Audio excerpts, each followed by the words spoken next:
E aí galera, beleza? Seja bem-vindo ao meu canal. Hoje vamos continuar falando sobre a história da Grécia Antiga. Dessa vez vamos falar do período arcaico, clássico e helenístico, tá? Ou seja, vamos falar sobre o auge da história grega antiga. Mas antes de começar a aula, convido vocês a conhecerem o meu canal. Vá aí embaixo, se inscreva no canal, curta, comente, compartilhe nossos conteúdos para a gente produzir cada vez mais material para vocês, tá bom? Vamos à aula?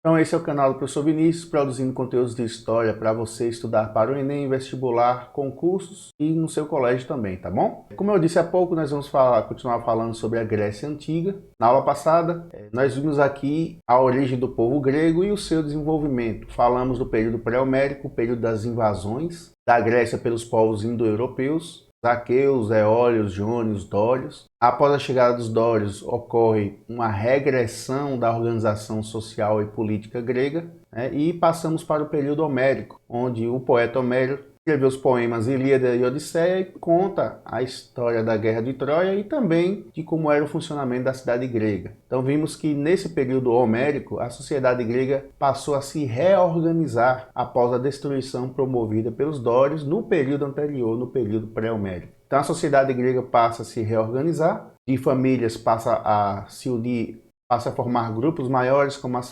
frátrias, as tribos e os demos, que mais tarde passaram a se chamar cidades. Só lembrando, e cabe frisar aqui, que as cidades gregas eram chamadas de cidades-estados. Por quê? Porque elas eram autônomas, ou seja, tinham governo próprio, eram independentes umas das outras, tá? E muito dessa independência era devido ao fato das cidades serem muito isoladas umas das outras, graças ao relevo montanhoso que a Grécia possuía naquele tempo. Então aqui foi um breve resumo da aula passada. Vamos dar continuidade aos estudos da Grécia Antiga. Dessa vez vamos falar sobre o período arcaico. Período este que foi de 800 a.C. a 500 a.C. E cada período tem sua marca. O período pré-homérico foi o período das invasões indo-europeias. O período homérico foi o período da reorganização da sociedade grega. E este período arcaico é o período de desenvolvimento das polis. Polis é o termo usado para designar cidades-estados. Quando eu falar polis grega, eu estou falando da cidade-estado grega, tá? Da cidade que se autogovernava. Por conta disso, cabe frisar também que, durante toda a história da Grécia Antiga, o poder foi descentralizado, porque cada cidade tinha o seu próprio governo, tá bom? Então, dando continuidade, vamos falar aqui de duas cidades gregas, Esparta e Atenas. Bom, essas foram as duas maiores cidades da Grécia Antiga e cada uma tinha um modelo político e social diferente, Esparta era uma cidade oligárquica e Atenas é uma cidade democrática. Várias estados da Grécia eram democráticas e várias outras eram oligárquicas. Então eu vou citar só essas duas que valem como exemplo para o funcionamento político-social de todas as outras. Vamos começar aqui por Esparta. Então vocês veem a divisão social de Esparta. Bom, na elite de Esparta estavam os espartanos ou esparciatas. Quem eram eles? Eles eram os cidadãos. Ser cidadão na Grécia, ser cidadão em qualquer uma das cidades-estados, é ter direito de participar das decisões políticas. Mas a pergunta é, e qual é o critério para ser cidadão em Esparta? Os espartanos ou esparciatas, os cidadãos, eles eram descendentes dos fundadores de Esparta, que foi o povo dório, que invadiu a Grécia lá atrás, como eu falei há pouco. Esses cidadãos espartanos eram descendentes dos dórios, chegaram na região, conquistaram as melhores terras, por isso eles eram os grandes proprietários de terras, tá bom? Abaixo dos espartanos tínhamos os periecos. Quem eram os periecos? Foi a população que vivia ali na região que não resistiu à invasão dórica. Tá? Ou seja, não resistiu à invasão do povo que fundou a cidade de Esparta. Por terem colaborado, digamos assim, eles poderiam viver livres na cidade de Esparta, porém não eram cidadãos, porque cidadãos eram descendentes dos dórios, os espartanos. Então eram comerciantes, agricultores, ou seja, qualquer pessoa que era livre, porém não exercia cidadania, ou seja, não tinha direito de participar das decisões políticas. Na parte mais baixa da sociedade espartana tínhamos os ilotas. Quem eram os ilotas? Os ilotas eram servos do Estado, então eles trabalhavam para o governo espartano. Quase tudo o que eles produziam era dado ao governo de Esparta, que distribuía para os espartanos. Digamos que eles sustentavam os espartanos. Bom, por que não chamá-los de escravos? Porque escravo geralmente é uma propriedade particular. No caso dos ilotas, eles não eram propriedade de alguém. Eles trabalhavam para o Estado. Se Mas por que eles eram servos do Estado? Porque os ilotas foram aqueles povos da região que resistiram à invasão dórica. Então, por resistirem, o castigo, digamos assim, era que eles fossem tornados servos do Estado espartano, da cidade espartana. Trabalhava para o sustento dos espartanos. Okay? Como funcionava a organização política de Esparta? Esparta tinha 2 reis, né? Então é por isso que o sistema político lá era chamado de diarquia. Então um rei exercia atividades religiosas, era uma espécie de sacerdote, e o outro rei era o rei do exército, um rei militar, ele que cuidava da defesa e das guerras da cidade de Esparta. Abaixo dos reis tínhamos a Gerúsia. Gerúsia era um conselho de anciãos, então veja que só pode participar quem tinha a partir de 60 anos. Eram 28 gerontes, assim chamados os componentes da Gerúsia. E abaixo da Gerúsia tínhamos a Ápela, que era a assembleia de todos os cidadãos. Então os cidadãos espartanos só podiam participar da Ápela, das decisões políticas, a partir dos 30 anos de idade. Lembrando então que ele tinha que ter 30 anos e ser descendente dos dórios que fundaram a cidade de Esparta. Vamos falar um pouquinho agora da educação espartana. Bom, o povo de Esparta, os habitantes de Esparta, como eles não trabalhavam, eles viviam no ócio, afinal tinham servos que sustentavam os cidadãos espartanos, então eles viviam dedicados à prática de exercícios físicos e à prática militar. Então, tanto homens quanto mulheres espartanos, eles eram adeptos do aprimoramento físico, né? O que acontece? Bom, como era a educação espartana? Toda criança, ao nascer, ela era avaliada pelos éforos. É um grupo de sacerdotes. E se ela tivesse qualquer defeito físico, simplesmente a criança era jogada penhasco abaixo para morrer. A sociedade espartana, uma sociedade militar voltada para a guerra, voltada para o culto ao físico, não aceitava pessoas com defeitos físicos. Tá? Então, quando a criança nascia saudável, era devolvida à família e vivia com seus pais até os 6 anos de idade. Aos 6 anos, a criança era entregue ao governo espartano, onde ela começava a receber a educação para se tornar um militar. Então, a partir dali ela passa a praticar exercícios físicos, a aprender a lutar, a se defender, a sobreviver nas piores condições, para que se tornasse um bom militar, um bom soldado, um bom hoplita. Esse era o termo usado para soldado espartano. Então, esse era o serviço militar. Na adolescência ele se tornava soldado e somente quando chegava aos 30 anos é que ele era considerado cidadão espartano e podia participar da assembleia, ou seja, da Ápela, tá? Ele podia aí sim exercer a sua cidadania. Só se aposentava aos 60 anos quando passava a fazer parte da Gerúsia, né, que era o conselho de anciãos. Esse era o funcionamento da cidade de Esparta. Lembrando que, por que Esparta é considerada oligárquica? Porque vocês viram que apenas um pequeno grupo participa das decisões políticas. Então é uma oligarquia, um governo de poucos. Vamos passar agora para o funcionamento da cidade de Atenas, uma cidade democrática. Atenas tinha na elite os eupátridas. Eles eram, da mesma forma que em Esparta, eles eram os cidadãos, porque eram os descendentes dos fundadores de Atenas, os jônios, o povo jônio que fundou a cidade de Atenas. Tá? E como foi esse povo que conquistou a região, obviamente tinha as melhores terras, e assim os eupátridas, palavra que significa os bem-nascidos, dominavam as terras, as melhores terras de Atenas. Abaixo dos eupátridas tínhamos os metecos, que eram homens livres ou estrangeiros, mas não eram cidadãos. Tá? Viviam em liberdade na cidade de Atenas, eram comerciantes, faziam todo tipo de atividade, porém não podia exercer a cidadania, não podia participar das decisões políticas. E na base da sociedade ateniense, ou seja, 50% da população ateniense era formada por escravos. Tá? Eram os escravos que sustentavam a sociedade ateniense. Diferentemente de Esparta, que havia os ilotas que eram servos, os escravos em Atenas eram propriedades particulares das pessoas. Então, os eupátridas cidadãos, eles tinham os seus escravos, trabalhavam especificamente para eles, diretamente para eles. E esses escravos eram ou de guerra, ou seja, povos conquistados, ou escravos por dívida, né? Camponeses que tomavam empréstimo de uma pessoa rica, não conseguia pagar e se tornava escravo até quitar sua dívida, coisa que dificilmente acontecia. Então, quando um homem livre se tornava escravo por dívida, dificilmente ele resgatava a sua condição de homem livre. Bom, como é que era a organização política da cidade de Atenas? Tínhamos a Bulé, que era um grupo restrito formado por 500 pessoas, 500 cidadãos, né? E a bulé era a elite política que preparava os projetos de lei, ou seja, elaborava as leis, porém essas leis tinham que ser votadas pela maioria. E aí esses projetos de leis eram levados para a eclésia, que era a Assembleia dos Cidadãos. Então o grupo restrito da bulé elaborava as leis e a eclésia, que era o grupo maior da Assembleia dos Cidadãos, que votavam as leis, discutiam as leis. Além da bulé e da eclésia, tínhamos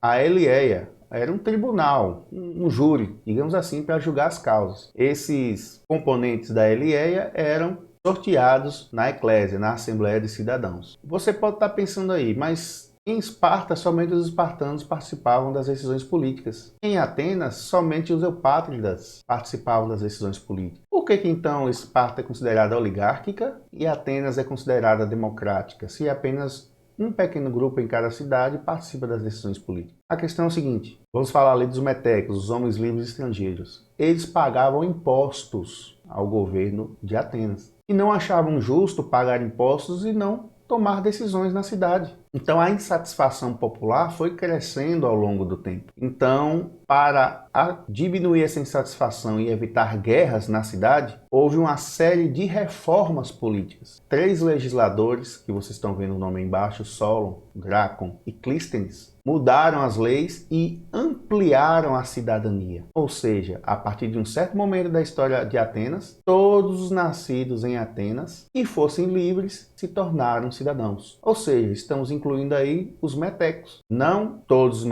metecos, os homens livres de Atenas. Tá? Os estrangeiros continuavam não sendo cidadãos. Mas vejam você que aumentou o número de cidadãos na cidade de Atenas.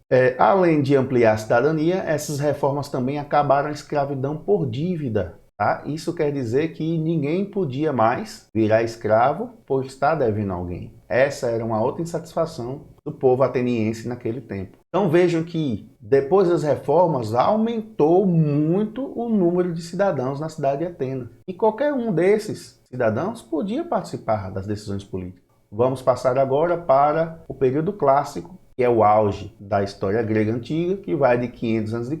a 338 a.C. Então, como eu disse a vocês, cada período tem a sua característica. O período arcaico foi o da organização e desenvolvimento das cidades gregas, e o período clássico é o período das guerras e do auge de Atenas. Bom, por que eu coloquei período das guerras? Não é que nunca houve guerra em outros períodos, sempre teve guerra. Mas as guerras mais conhecidas da história da Grécia estão no período clássico. E a primeira guerra delas que nós vamos falar são as guerras médicas. Essas guerras médicas foi contra quem? Foi entre os gregos, as cidades gregas, contra os persas. Quem assistiu um outro vídeo aqui chamado Antiguidade Oriental, onde eu falei dos vários povos do Oriente, um deles foi os persas. E os persas se expandiram muito, né? Conquistaram muitas regiões, chegando inclusive aqui à vizinhança da Grécia. Tá? Conquistaram toda essa região aqui, próximo à Grécia. E claro, queriam mais. Sede de poder vinha e a necessidade de conquistar mais terras também. Então, os persas chegam ameaçando os gregos e começam as chamadas guerras médicas, que vai de 490 a 479 a.C. Bom, só esclarecer uma coisa, guerra médica não tem nada a ver com medicina. O povo persa era um povo misturado com outro povo chamados medos. Inclusive, muitos outros povos chamavam os persas de medos também. Então, de medos veio a palavra médica, tá bom? Guerra contra os persas. Então, essa guerra teve muitos momentos importantes. Teve a Batalha de Termópilas, onde os espartanos participaram sob o comando de Leônidas, vocês conhecem bem. Teve a Batalha de Salamina, que foi no mar, onde a cidade de Atenas combateu os persas, comandados por Temístocles. Tivemos a Batalha de Maratona e a Batalha de Plateia. Então, todas elas muito conhecidas. E basta saber dessa parte foi a primeira vez que as cidades gregas esqueceram suas diferenças e se uniram em prol uma causa maior, que era afastar os persas da Grécia, tá? O que aconteceu? Os espartanos foram derrotados no desfiladeiro de Termópilas, né, lá com o rei Leônidas, e sobrou para os atenienses, só um parênteses, não só eles, né, eram várias cidades, mas estou falando das principais. Sobrou para os atenienses combaterem persas em terra, porque os atenienses eram muito bons na guerra no mar. Só que os atenienses sozinhos não conseguiriam. Então eles criaram uma liga chamada Liga de Delos, uma confederação, uma união de cidades. Então Atenas, junto com essas cidades, criou essa Liga de Delos, onde todas as cidades coligadas deveriam colocar dinheiro, ou seja, ouro, para custear soldados e navios. E também toda a cidade devia contribuir com soldados e com navios, ou seja, o ouro era para financiar e também para fornecer soldados e navios para formar um grande exército e uma grande frota grega. Então isso foi necessário para que conseguissem derrotar os persas e foi o que aconteceu. Então, após as guerras médicas com os persas derrotados, Atenas se apoderou desse ouro que ficava na cidade de Delos, da Liga, da Confederação, da União das Cidades, e atingiu seu auge financeiro e político. Tá? Então começa aí o chamado século de Péricles, ou a Era de Ouro de Atenas. Atenas, com esse montante de dinheiro, chegou ao seu auge. Então, durante esse período aí, várias obras foram construídas na cidade de Atenas. A Acrópole, como vocês podem ver aí na imagem, a estátua da deusa Atena, como vocês podem ver aí a imagem, Péricles visitando a construção da estátua. E o auge também foi político, porque Atenas passou a exercer uma influência muito grande sobre outras cidades. E inclusive ela formou um império chamado Império Ateniense. Professor, mas você falou desde a aula passada que o poder nunca foi centralizado na Grécia. Realmente, Atenas tinha influência sobre as cidades que faziam parte da Liga de Delos. Então, todas essas cidades em amarelo aqui pertenciam à Liga de Delos e estavam sob influência direta de Atenas. Mas o resto da Grécia não seguia Atenas. Então, nunca houve, entre os gregos, uma cidade que conquistou a Grécia inteira. Então, esse poderio de Atenas começou a incomodar Esparta. Então, Esparta criou outra liga, outra confederação de cidades, das cidades oligárquicas, que é chamada de Liga do Peloponeso. O Peloponeso é essa região aqui embaixo, onde fica Esparta. Então, o que acontece? Começa então a Guerra do Peloponeso. A Guerra do Peloponeso foi entre a Liga de Delos, que é a liga em amarelo aqui, liderada por Atenas, e a Liga do Peloponeso, que é essa parte aqui rosa, liderada pela cidade oligárquica de Esparta. Então, uma guerra entre o próprio povo grego e mostrou mais uma vez que não havia possibilidade na Grécia de um poder centralizado, porque quando Atenas começou a crescer, veio a Guerra do Peloponeso e a Liga do Peloponeso conseguiu derrotar a Liga de Delos. Por incrível que pareça, Esparta ganhou essa guerra junto com a Liga do Peloponeso porque recebeu dinheiro dos persas, que outrora combateu nas guerras médicas. Mas agora por quê? Porque Atenas era um inimigo comum, tanto de Esparta quanto do Império Persa. Só que toda essa guerra enfraqueceu todas as cidades gregas. Mais uma dominou uma boa parte. Logo, Tebas, como vocês veem aqui no mapa, derrotou também Esparta e nenhuma cidade conseguia ser preponderante sobre as outras. Então, se aproveitando dessa fragilidade, um outro povo que veio do norte passa a conquistar toda a Grécia. Quando esse povo do norte conquista a Grécia, nós chamamos de período helenístico. Então, aí já não é o povo grego que se governa. É um povo de fora, os macedônios. Então, vocês estão vendo aqui no mapa, o reino da Macedônia surgiu aqui ao norte da Grécia e os macedônios conquistaram toda a Grécia aqui. E aí sim, pela primeira vez, o poder passou a ser centralizado. Porém, não foi centralizado pelos gregos, sim pelos macedônios. Então, toda a Grécia passou a ser governada por uma só pessoa, mas que não era grega, era macedônica. E foi Felipe II, o rei da Macedônia, que conquistou a Grécia. O governo dele só durou 2 anos, porque logo ele foi assassinado. Porém, quem assume o poder é o seu filho, Alexandre Magno ou Alexandre o Grande. Então, Alexandre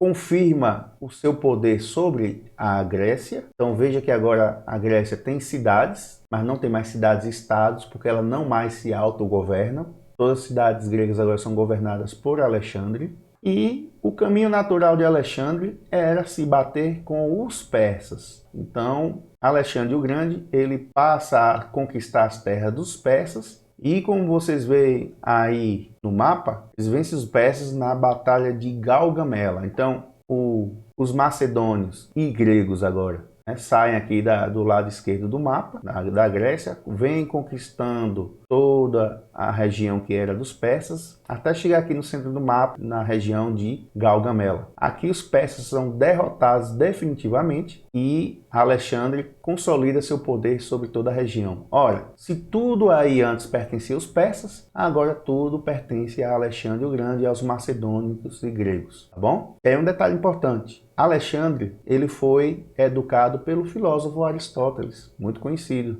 e ele tinha uma grande admiração pelas culturas. Então ele absorveu a cultura grega e se propôs a misturar a cultura grega com a cultura oriental.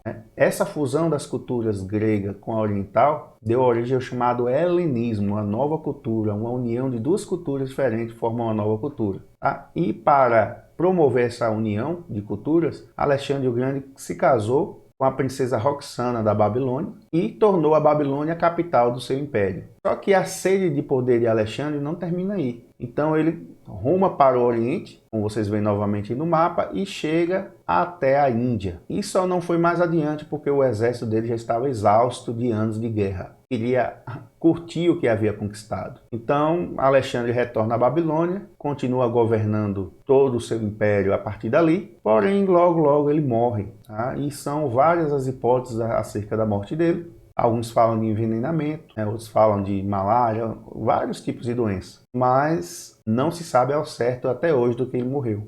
Morreu jovem, com 30 e poucos anos, e não havia resolvido a questão da sua sucessão, até porque não houve tempo para isso. Então a dúvida é, quem é que ia assumir o império de Alexandre? A sua esposa Roxana estava grávida, mas ainda não tinha tido filho, e os seus generais resolveram dividir o império entre si. Então esses generais são chamados de diádocos, cada um assumiu uma parte do Império Persa. Então vocês veem ali no Egito teve Ptolomeu, a outra região ali teve Seleuco. Então cada região do Império de Alexandre passou a ter o seu próprio governante para nunca mais se unir novamente. Tá? E aí a história da Grécia Antiga termina com os macedônios conquistados pelos romanos. Bom, para encerrar nosso assunto, vamos falar aqui da cultura grega, que é muito importante. Quem se destacou no poema foi Homero, eu já falei sobre isso aqui. Ele criou a Ilíada e a Odisseia, dois poemas que falavam da história do povo grego, da guerra de Troia. Temos na história Heródoto, que foi considerado o pai da história, foi o primeiro a registrar os fatos históricos. Né? E tivemos Tucídides, que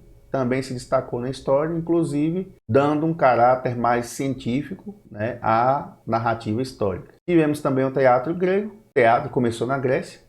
Tivemos duas vertentes do teatro. A tragédia, né, as peças emocionantes, e a comédia, que eram peças satíricas, né, satirizavam o dia a dia do povo grego. Se destacaram no teatro Ésquilo, Sófocles e Eurípides na tragédia, ou seja, autores, e Aristófanes na comédia. Tínhamos também os Jogos Olímpicos na Grécia, onde havia uma trégua nas guerras e um atleta de cada cidade-estado ia para Olímpia, a cidade de Olímpia. Então, os Jogos Olímpicos eram um evento esportivo, mas também religioso, porque era uma homenagem aos deuses do Olimpo. Então, o vencedor se tornava o herói da Grécia por 4 anos. Então, 4 anos depois, novas Olimpíadas, novas provas eram disputadas e um novo herói era escolhido na Grécia. Os gregos também se destacaram na astronomia, começaram as observações dos astros, na medicina. E outra coisa importante para se falar do grego é a sua religião ou mitologia. Os gregos eram politeístas. Então tínhamos Zeus, Atena, Hefestos, ou seja, Deus Poseidon, ou seja, Deus para tudo e para todos os gostos. A diferença dos deuses gregos para outros deuses de povos mais antigos é que eles eram deuses que tinham defeitos. Tinha um deus que se embriagava, que era o Dionísio, tinha um deus que era aleijado, que era Hefesto, o ferreiro, e por assim vai. Tinha ciúmes entre eles, lutas entre os deuses. Ou seja, os deuses não eram perfeitos, como, digamos assim, eles tinham as mesmas fraquezas humanas, digamos assim. E não poderíamos deixar de falar da filosofia grega. A filosofia surgiu como forma de explicar os fenômenos da natureza. Então as pessoas passavam a observar as coisas, pensavam como explicar aquilo. Então A observação desses fenômenos e a tentativa de explicar isso racionalmente deu origem à filosofia. Quem se destacou na filosofia, primeiramente, foram Sócrates, Platão e Aristóteles, aquele mesmo que educou Alexandre o Grande. E aí, galera, espero que tenham gostado dessa aula. Continue nos acompanhando aqui no canal, conheça nossos vídeos, veja nossas playlists. Se inscreva no canal, curta, comente, compartilhe. Leve nosso material para outras pessoas, para valorizar o nosso trabalho e a gente produzir cada vez mais conteúdos para você.